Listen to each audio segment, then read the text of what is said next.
Okay, let's give this a shot. Mr. Dickens is being rather restless this afternoon, and he might be looking for attention any second now. So, but I'm going to try and squeeze this in and get this done anyway. So, I could talk to you about a book that I finished recently.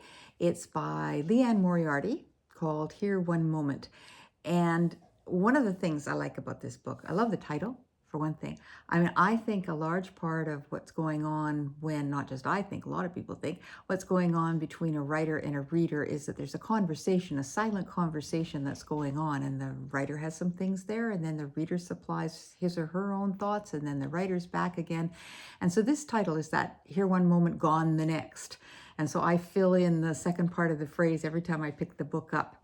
I also really love about this book the cover. It's just the butterfly and the pool of blue and so on. Just really like the cover. I'm going to put it down now because it's in the way. Well, what can I do? Maybe I can just put it, we'll have her first name here. No, this doesn't work. I'll put it down for now. This is the author who did a book called Big Little Lies some years ago that was made into a Netflix documentary. Not a documentary, a Netflix series that was just a big hit with Reese Witherspoon and Meryl Streep and Nicole Kidman and Shailene Woodley. It was a really, really good program based on the book, and it was excellent. And the book is excellent. One of the things, though, and it happens again with this one here, one moment that Liane Moriarty does, she has a large cast of characters, and you really have to pay attention while you're reading it. And one of the things I found as I was going through it, I kept notes actually, wrote down the names of the characters and kind of kept notes because I kept losing track. I don't think that has anything to do with the quality of the writing, by the way. I think it has to do with the quality of the reading at the moment. Like many, many other people, I spend a lot of time reading online, and I look at Instagram captions, and I look at Facebook posts, and I look at headlines and the news online websites and so on. And it's just little snips of reading here and there. And I actually made a decision about, I don't know, maybe 2 or 3 years ago, realizing that I hadn't been spending much time reading at all, to sit down and go into a book for 2 hours and just get into it and concentrate. And it's a different kind of concentrating. I do concentrate when I read things online and I think and everything else, but it's a different kind of concentrating. It's also, I don't know if you'd agree, but it's a different kind of concentrating from audiobooks, which I do use audiobooks now and I really enjoy them.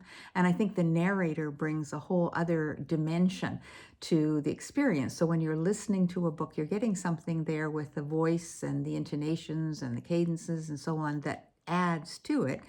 But it's a different kind of concentrating. And with the audiobook, one of the things I find, I concentrate in a certain way because you can't flip back the way you can with a book and go back 4 pages and say, now, what was his name again? Or is that a brother or a sister we're hearing about now?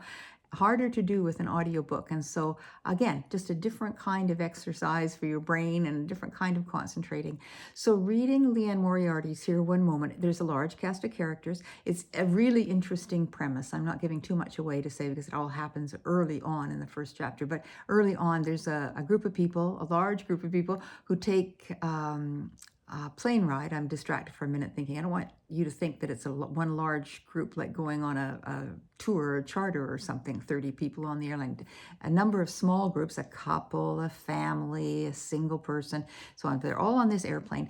And an older woman stands up and starts going down the aisle and stopping in front of people and telling them when they're going to die and of what, which is, if you think about it, really quite creepy, but intriguing in a way as well. And you think she's a psychic, and then the whole book is spinning it out, like, how does she know? And where does this come from? And who is she?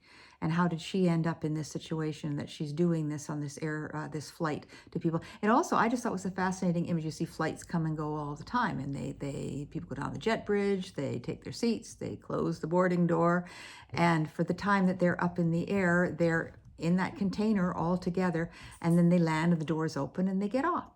And so, but during the time of that flight, all of this happened. And each of these people who was given this information by this woman has a different reaction and has a different experience as it spins out through the entire entire book.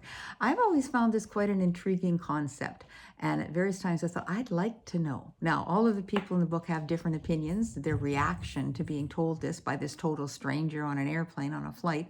I think it would be useful sometimes. I think it would be really useful to know, but maybe the better thought is to just act as if every day is going to be your last day, which is easier to say than it is. There's actually a great quote in the book at the beginning that Liane Moriarty puts in here from Stephen Hawking. Let's see if I can quickly find it here to share with you. I have noticed, Stephen Hawking wrote this in Black Holes and Baby Universes and other essays, I have noticed that even people who claim everything is predestined and that we can do nothing to change it, look before they cross the road. So lots of really intriguing thoughts about mortality, philosophy of life, meaning of life, and so on run throughout this book. And if you're looking for something to give you reason to concentrate and meet an intriguing cast of characters, this is a good one. Liane Moriarty, Here One Moment. And that's it for this time. I'll talk to you again soon, I hope.